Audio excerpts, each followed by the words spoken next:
Gente, vamos começar aqui, né? Dar segmento à matéria, tá? Falar sobre essa questão da pobreza, da riqueza, né? Eu já falei um pouco no outro vídeo, mas a gente vai continuar aí fazendo esse acompanhamento do livro, né? E falando sobre essas matérias aí.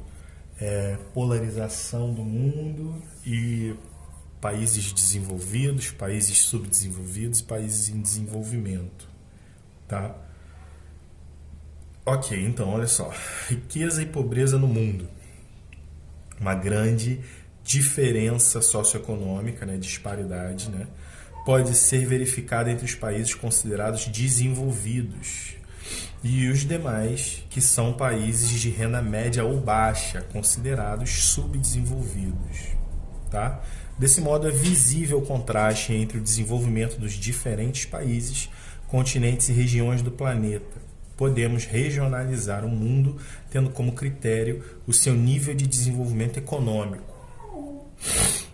Aí pede para a gente observar o esquema. Eu já tinha falado para você, né, para vocês, essa questão aqui, onde o hemisfério norte do planeta é mais desenvolvido do que o hemisfério sul, né? Você tem países aqui em subdesenvolvimento de verdade, né? Com problemas de verdade para desenvolvimento.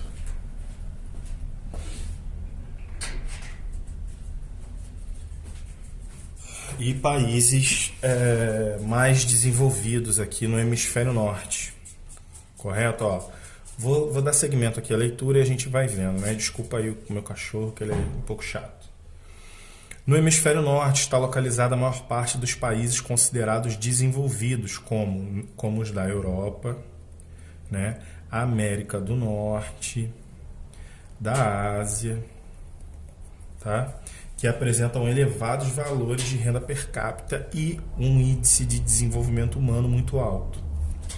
Já a maioria dos países subdesenvolvidos com valores inferiores de renda per capita e IDH está localizado no hemisfério sul, tá? Sudão, Etiópia, né?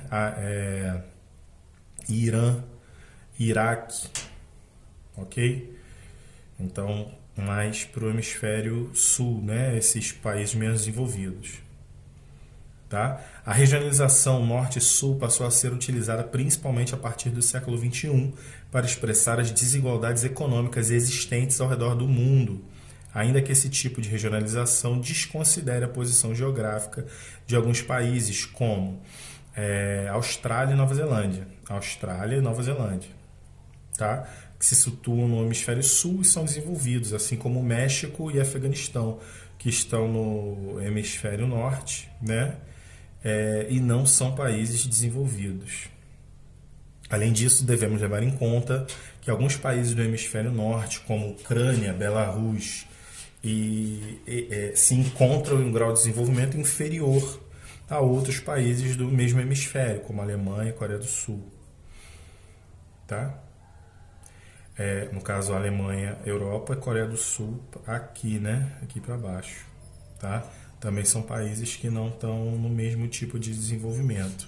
O mesmo ocorre com países do hemisfério sul, como Argentina e Brasil, que apresentam atualmente valores de IDH que são considerados baixos, altos, enquanto países da África, que se localizam no mesmo hemisfério, apresentam IDHs muito baixos. Então, assim, quando surgiu essa definição do norte ser mais evoluído e o sul ser menos evoluído, ela surgiu sem levar em conta muitos fatores, tá? Então vocês têm principalmente Estados Unidos, Canadá e a Europa e o Japão, né, que são países claramente mais desenvolvidos, no hemisfério norte, tá? Ou seja, voltados assim para cima do planeta, né? E por esse motivo, pela maioria dos países envolvidos estar lá, a gente começou a fazer essa caracterização, né? Essa ideia aí de que o norte é mais desenvolvido e o sul menos desenvolvido. Já aqui a gente tem toda a América do Sul, que são países bastante precários, e a África, né, que também são países bastante problemáticos, tá? Então, esses países aí mostram essa parte sul do planeta menos desenvolvida, tá bom? Ó, vou dar continuidade aqui, ó,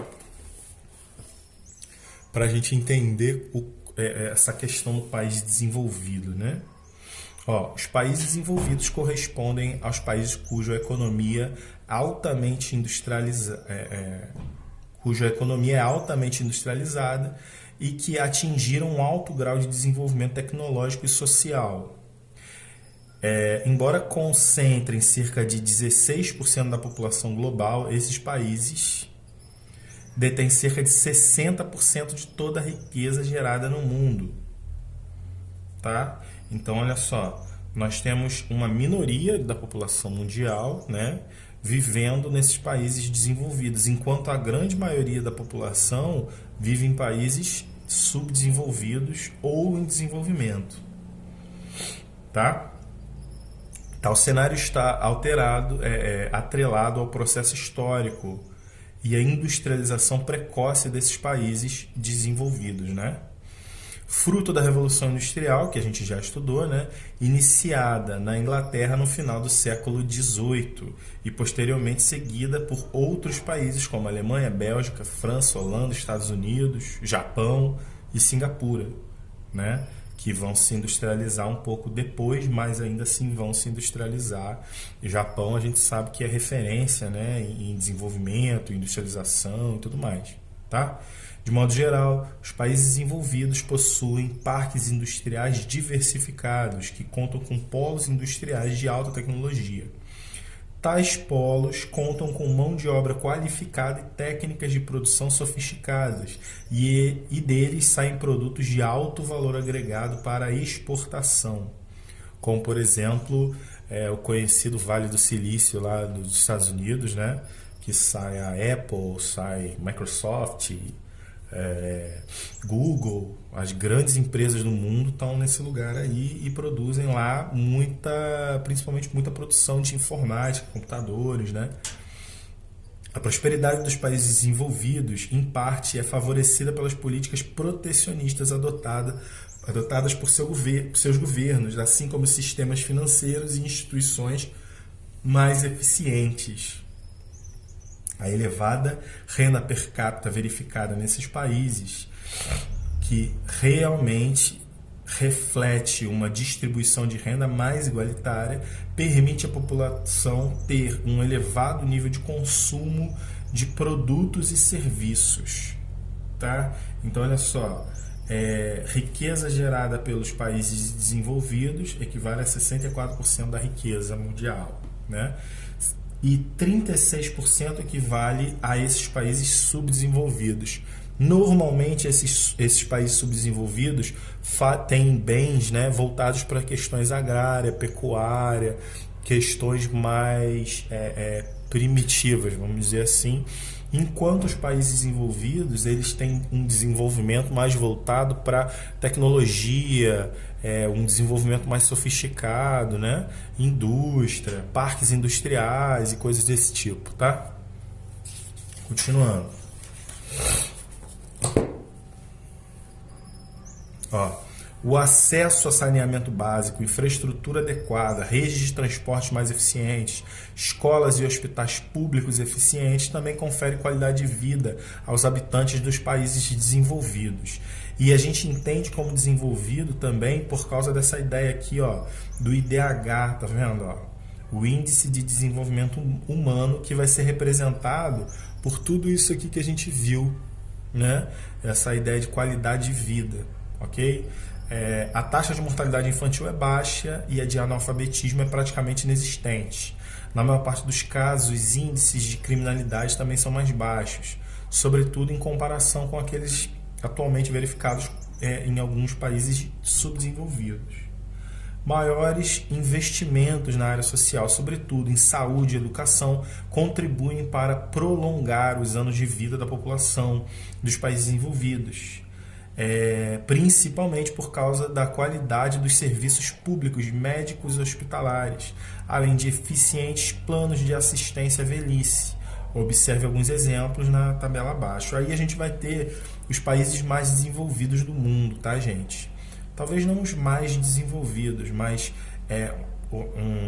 a Noruega, a Suíça, a Suécia, tá? A Alemanha, Japão, França, são países todos eles com um índice de desenvolvimento humano muito alto, tá? Esse índice aqui vai variar de 0,000 até 1.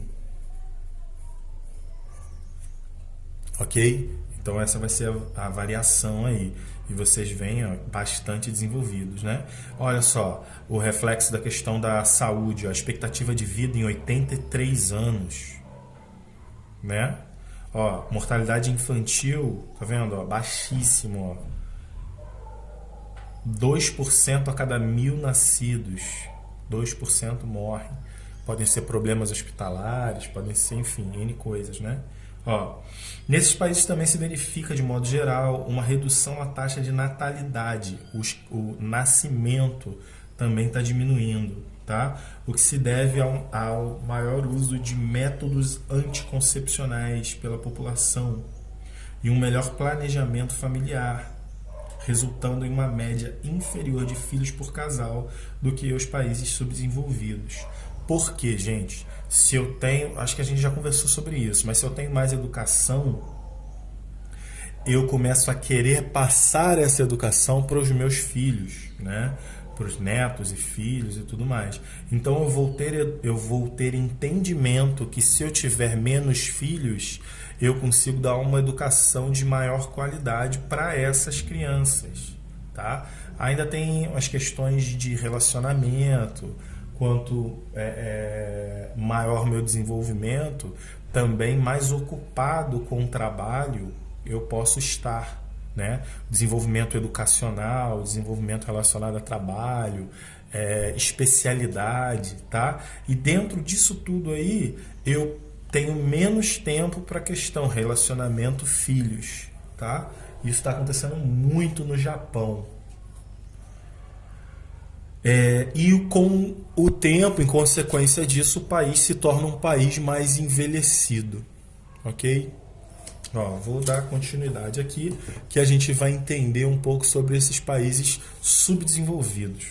Os países subdesenvolvidos são os que, entre outras características, apresentam baixo desenvolvimento industrial e tecnológico e baixo IDH em relação aos países envolvidos.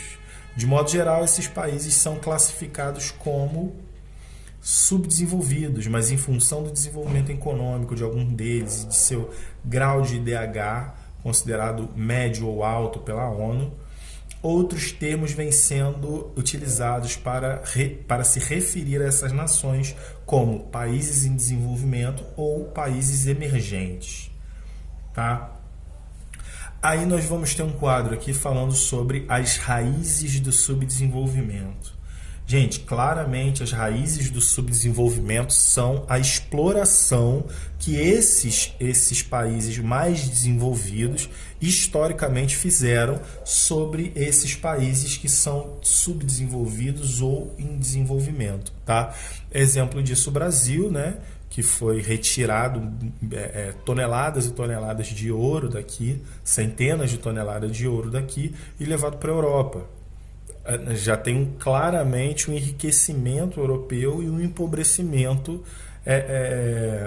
brasileiro, ok? Então a América Central, a América do Sul, toda ela passou por isso. As jazidas de prata que foram exploradas pela Espanha, né? A África tendo seus cidadãos sendo transformados em escravos e sendo levados para outros continentes, tá? As guerras envolvidas na Ásia, as guerras envolvidas na própria África, tá? Vão formar dessa população que foi explorada uma população menos desenvolvida economicamente, principalmente, né? Do que esses países que exploraram. Isso é bem claro, ok? Então não vou ler isso aqui não, tá? Ó, países que representam ex-colônias, ó, colônias, tá vendo? Ó, se tornariam independentes em épocas diferentes, mas de modo geral, em situações semelhantes, apresentando baixo nível de desenvolvimento industrial e tecnológico, sendo altamente dependente de tecnologias e importações de produtos industrializados e maquinário dos países desenvolvidos, com uma marcante concentração de terras e riquezas nas mãos de uma pequena parcela da sociedade, né? A parcela da sociedade que no período colonial ou no período de exploração era a sociedade daquela região que explorava o resto da população. Essa parte da sociedade vai se tornar a parte da sociedade rica. Mesmo aqui no Brasil nós temos isso. Tá? Nós temos aí filhos de políticos, por exemplo, famílias conhecidas de políticos, Sarney, por exemplo, né? que se apropriaram de parte da terra do Brasil nesse momento aqui, e a partir daí todo uma continuidade de prosperidade, né, de riquezas, manteve aquela família no poder. Tá? Existem várias outras famílias dessa maneira, gente. Então, a maioria se industrializou, no caso essas sociedades, né, tardiamente, e muitos ainda têm economia voltada para atividades agropecuárias extrativistas, exportando produtos de baixo valor agregado, como, por exemplo, produtos agrários, né? Já falei para vocês. Tá? Então, continuando aí, ó. De modo geral, o governo dos países subdesenvolvidos e em desenvolvimento ampliou ainda mais sua dependência ao recorrer a empréstimos de capital internacional para o financiamento de propagandas sociais e investimentos em infraestrutura, resultando no acúmulo de dívidas a serem pagas aos países desenvolvidos e a instituições financeiras internacionais como o Banco Mundial e o Fundo Monetário Internacional, o bastante conhecido pela gente como FMI. Tá? Nós tínhamos um problema social, nós tínhamos um problema de desenvolvimento do nosso país. O Brasil pediu empréstimos e a partir desses empréstimos podemos nos desenvolver um pouco mais, tá? Só que sob pena de ter que pagar esses empréstimos para o FMI, para os Estados Unidos e para outras nações aí, ó. A dívida externa, por sua vez, constituiu, em muitos casos e ainda constitui, uma barreira extra ao desenvolvimento desses países, pois a parcela do PIB destinada ao pagamento das parcelas da dívida e os juros poderiam ser investidos em programas sociais, os quais resultariam em melhoria da qualidade de vida da população, que de modo geral sofre com a falta de acesso a serviços de saúde, educação, transporte, saneamento básico de qualidade.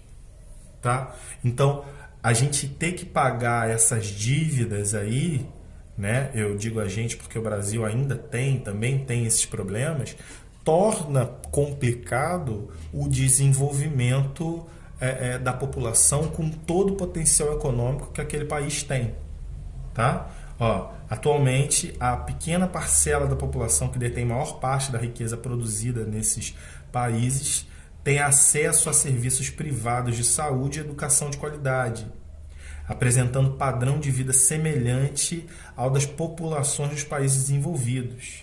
A grande maioria da população, porém, convive com taxas de mortalidade infantil e analfabetismo mais elevadas, além de expectativa de vida inferior à dos países desenvolvidos. Tá? Onde eu quero chegar? Como assim?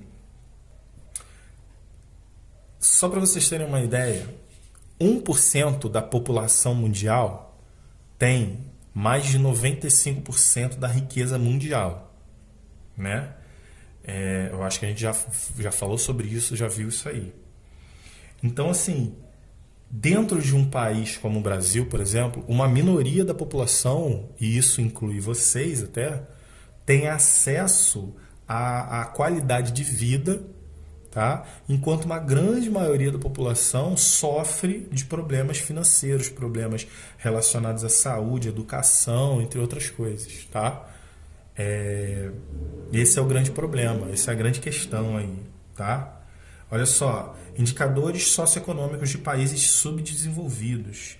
Aí nós temos aqui Brasil, Argentina e Índia, né, que são países ainda com um elevado IDH, ó, acima de 8, tá? Mas já tem problemas aí, são considerados ainda um país subdesenvolvido. Ó. Níger, tá vendo? 0,35, olha só, 0,35, expectativa de vida baixa, ó, 62 anos, tá?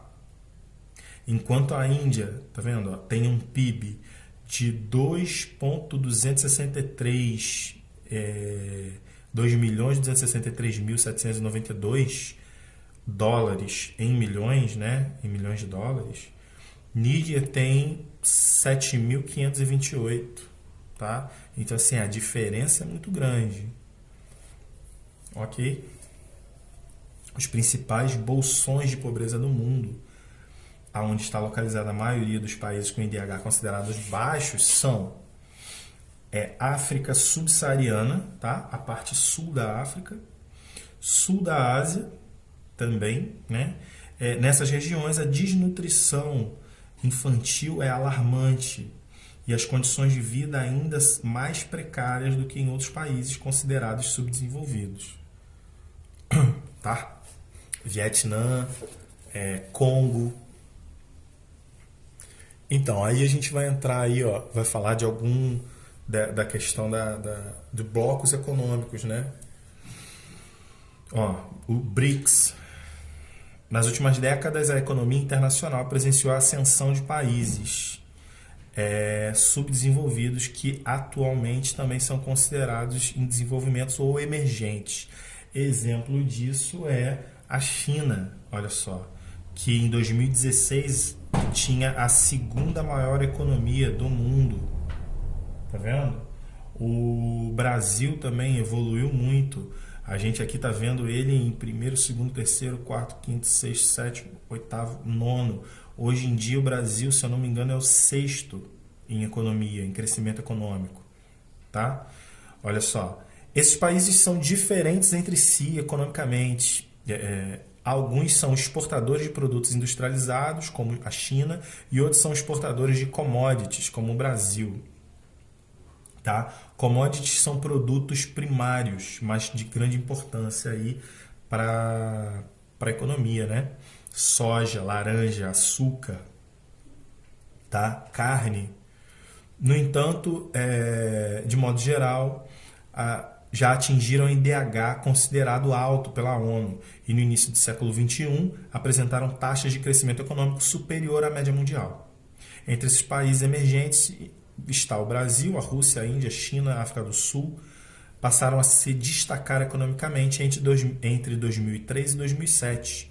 O crescimento dessas economias representou mais da metade da expansão do PIB global, levando ao surgimento do termo BRICS, que é uma sigla juntando a primeira letra de todos esses países, né? 3 deles, China, Índia e Brasil, estão atualmente entre as 10 maiores economias do mundo. Beneficiados por condições geográficas favoráveis, abundância de recursos naturais, numerosas populações em crescimento e mercado consumidores com uma classe média ascendente, né, crescente, os países do BRICS passaram a exercer uma crescente influência no cenário político internacional e firmaram entre si acordos de cooperação econômica e financeira. No entanto, em maior ou menor grau, os países que compõem o BRICS e os demais países considerados emergentes apresentam ampla desigualdade socioeconômica, índices de desenvolvimento social e qualidade de vida baixo dos verificados nos países desenvolvidos, abaixo, né? Com exceção da China, nenhum deles está hoje em condições de paridade com grandes potências do ponto de vista econômico e militar. e seu ritmo de crescimento diminuiu na segunda década do século XXI em função da crise econômica global. Crise econômica que aconteceu em 2008, né, gente? A partir de 2008, 2010, a economia dos Estados Unidos vai ter um freio e com esse freio toda a economia do mundo vem freando também, tá? E essa diminuição aí, quando os Estados Unidos se ergue, né, se recupera, ele ganha, ele dá um salto em relação às outras economias do mundo e ajuda os aliados dele, tá? Inglaterra, França, Alemanha, ok? Próprio Japão. Basicamente é isso. A aula já ficou bastante grande. Eu falei sobre países desenvolvidos e países subdesenvolvidos e os acordos econômicos, tá? A maior parceira econômica do Brasil hoje é a China, gente. A maior parceira do Brasil hoje é a China. A China tem, nesse momento, se eu não me engano, a segunda ou a terceira, eu acho que é a segunda ainda, a segunda maior economia do mundo, ok? E uma gigantesca população, né, disposta a fazer aí um desenvolvimento. O problema da China é realmente a desigualdade social que há de região para região, ok? Mas isso aí vocês vão ver mais para frente. Façam os próximos exercícios e valeu, galera. Tchau, tchau. Um abraço.